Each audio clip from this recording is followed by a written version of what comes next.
வாரிசு படத்தில் விஜயோட அப்பாவுக்கு பேன்கிரியாட்டிக் கேன்சர். பேன்கிரியாஸ்னா எதுன்னு பார்த்தீங்கன்னா நம்ம கணையம் தமிழில் சொல்லுவோம். தொப்புளுக்கு நேராக வயிற்றில் இருக்கிற ஒரு உறுப்பு, செரிமானத்துக்கு உதவும் இன்சுலின் சுரக்கும். இந்த படத்தில் ஃபர்ஸ்ட் கண்டுபிடிக்கிறப்பே அவருக்கு 4th ஸ்டேஜ் அப்படிம்பாங்க. அவர் 8 மாதம் தான் உயிரோட இருப்பார் அப்படின்னு சொல்லுவாங்க. யதார்த்தத்தில் இது உண்மையானு பார்த்தீங்கன்னா உண்மை.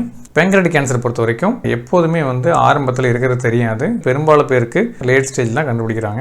அதுக்கப்புறம் அவங்க எவ்வளோ நாள் உயிரோட இருப்பாங்கன்னு பார்த்தீங்கன்னா 100ல் 3 பேர் தான் 5 வருஷத்தை கிராஸ் பண்ணுவாங்க. அதுக்குள்ளே நிறைய பேர் இறந்து போயிடுவாங்க. யாருக்கெல்லாம் வர வாய்ப்பு அதிகம் அப்படின்னா முக்கியமாக ஸ்மோக்கிங் பண்ணுறவங்க. ஸ்மோக்கிங் பண்ணுறவங்களுக்கு உடம்புல எங்கே வேணாலும் கேன்சர் வரலாம். ஆல்கஹால் நிறைய குடிக்கிறவங்க, டயபெட்டிக் பேஷண்ட்ஸ், ஒபேஸ் பேஷண்ட்ஸ், அப்புறம் ஃபேமிலி ஹிஸ்ட்ரி ஆஃப் கேன்சர், வயிற்றுல கேன்சர் உள்ளவங்க, முக்கியமாக பேன்கிரியாட்டிக் கேன்சர், குடல் கேன்சர் உள்ளவங்க, இந்த பெட்ரோகெமிக்கல்ஸ் எக்ஸ்போஷர் உணவொலி மூலமாகவோ இல்லை வேற மூலமாகவும் இவங்களுக்குலாம் வர வாய்ப்புகள் அதிகம். ஒரு சில இன்ஃபெக்ஷனில் கூட பார்த்தீங்கன்னா பேன்கிரியாட்டிக் கேன்சர் வரும், முக்கியமாக ஹெப்படைட்டிஸ் பி அந்த மாதிரி. இந்த படத்தை பொறுத்த வரைக்கும் ஒரு சில சீன்லாம் சூப்பராக இருந்துச்சு. சரத்குமாருக்கு ஒரு ஐவி லைன் போட்டிருப்பாங்க.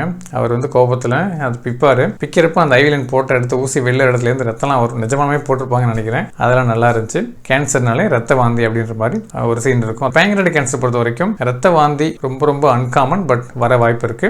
அடுத்து எல்லா ஹாஸ்பிட்டல் சீன்லையும் வர்ற சீன் என்னன்னு பார்த்தீங்கன்னா, பேஷண்ட் எமர்ஜென்சி பேஷண்ட் கொண்டு போறப்ப ஒரு ஸ்ட்ரெச்சர்ல வச்சு தள்ளிட்டு போவாங்க. அது சொந்தக்காரங்க எல்லாம் ஸ்ட்ரெச்சர்ல அவர் அப்படியே பார்த்துக்கிட்டே தள்ளிட்டே போவாங்க.